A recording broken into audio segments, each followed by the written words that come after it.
Hello दोस्तों, मैं हूं Kashdeep Verma. Hindi voice YouTube channel में आपका स्वागत है। दोस्तों, आज के इस वीडियो में हम लोग भारतीय राष्ट्रीय कांग्रेस के 21वां अधिवेशन और 22वां अधिवेशन के बारे में पढ़ेंगे। तो चलिए वीडियो स्टार्ट करते हैं। देखिए, भारतीय राष्ट्रीय कांग्रेस का 21वां अधिवेशन हुआ था 1905 में। यह अधिवेशन बनारस में करवाया गया था और इस अधिवेशन की अध्यक्षता की थी गोपाल कृष्ण गोखले ने। और इस अधिवेशन के दौरान गोपाल कृष्ण गोखले को विपक्ष का नेता का उपाधि दिया गया था।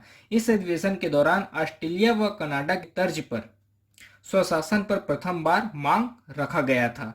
और इसी अधिवेशन के दौरान बंगाल विभाजन और कर्जन की प्रतिक्रियावादी नीति का आलोचना किया गया था। देखिए, बंगाल विभाजन कराने वाले वायसराय थे लॉर्ड कर्जन। और इसी 1905 में ही 16 अक्टूबर 1905 को बंगाल विभाजन हुआ था, जिसके कारण इस अधिवेशन में बंगाल विभाजन और लॉर्ड कर्जन की प्रतिक्रियावादी नीति के ऊपर आलोचना किया गया था। और इसी अधिवेशन में पहली बार लाला लाजपत राय ने कांग्रेस के मंच से सत्याग्रह को अपनाने का सुझाव दिया था। कांग्रेस का 21वां अधिवेशन होता जो कि बहुत ही इंपॉर्टेंट है। यह अधिवेशन 1905 में हुआ था। बनारस में यह अधिवेशन करवाया गया था। इस अधिवेशन की अध्यक्षता की थी गोपाल कृष्ण गोखले ने, जिन्हें विपक्ष के नेता का उपाधि दिया गया था। और इस अधिवेशन में बंगाल विभाजन और लॉर्ड कर्जन की प्रतिक्रियावादी नीति का आलोचना किया गया था। स्वशासन पर पहली बार मांग रखा गया था। और लाला लाजपत राय ने पहली बार कांग्रेस के मंच से सत्याग्रह को अपनाने का सुझाव दिया था। फिर देखते हैं भारतीय राष्ट्रीय कांग्रेस का 22वां अधिवेशन। देखिए, भारतीय राष्ट्रीय कांग्रेस का 22वां अधिवेशन हुआ था 1906 में। यह अधिवेशन कलकत्ता में कराया गया था और इस अधिवेशन की अध्यक्षता की थी दादा भाई नौरोजी ने। इस अधिवेशन के दौरान पहली बार स्वराज्य शब्द का प्रयोग हुआ था और राष्ट्रीय शिक्षा संबंधी प्रस्ताव को स्वीकार किया गया था। इसी अधिवेशन में राष्ट्रीय शिक्षा संबंधी प्रस्ताव को स्वीकार किया गया था।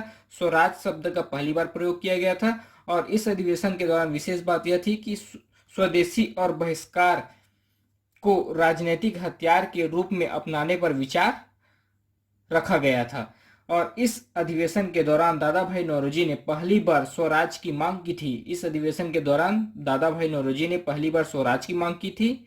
और इस अधिवेशन में 4 प्रस्ताव पारित किए गए थे, जिसमें से पहला है स्वदेशी वस्तुओं को अपनाना है, विदेशी वस्तुओं का बहिष्कार करना है, राष्ट्रीय शिक्षा और स्वराज्य। स्वदेशी, बहिष्कार, राष्ट्रीय शिक्षा और स्वराज्य, इन चारों प्रस्ताव को कांग्रेस के 22वें अधिवेशन में, जो कि 1906 में हुआ था, जिसके अध्यक्ष दादा भाई नौरोजी थे, यह कलकत्ता में हुआ था। इसमें 4 प्रस्ताव को पारित किया गया था: स्वदेशी, बहिष्कार, राष्ट्रीय शिक्षा और स्वराज। तो इस वीडियो में हम लोगों ने भारतीय राष्ट्रीय कांग्रेस के 21वां अधिवेशन जो 1905 में हुआ था और 22वां अधिवेशन जो कि 1906 में हुआ था, दोनों के बारे में पढ़ा। आपसे एक रिक्वेस्ट है, अगर अभी तक आपने हमारे चैनल हिंदी वॉइस को सब्सक्राइब नहीं किया है तो प्लीज चैनल को सब्सक्राइब करें और वीडियो को लाइक शेयर जरूर करें। धन्यवाद।